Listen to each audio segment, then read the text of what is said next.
Hello there, and today I'm going to teach you how you master the trendline analysis. Well, there are times that when you place a trade after a trendline has been broken, the trendline keeps on getting retested and retested. Now, after losing that trade, of course, you just want to watch for the next trade to make on that trendline. Now, you'll be watching for a break in back on that trendline, or you'll be watching for a complete retest that will be validated with a bearish candle. Now, if you watch closely, we already have a bearish candle here, and that's the place where you enter your trade, right?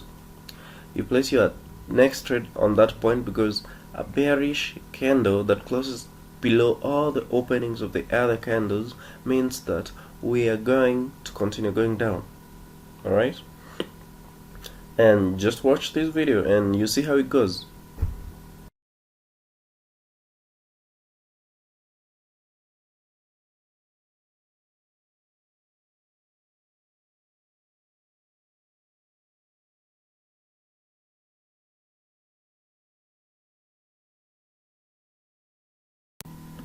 Okay guys, so you see how patience pays. That's a 2 minute, 3 minute, 5 minutes trade in the money.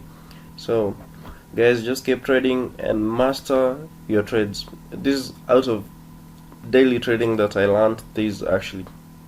Thanks guys for watching.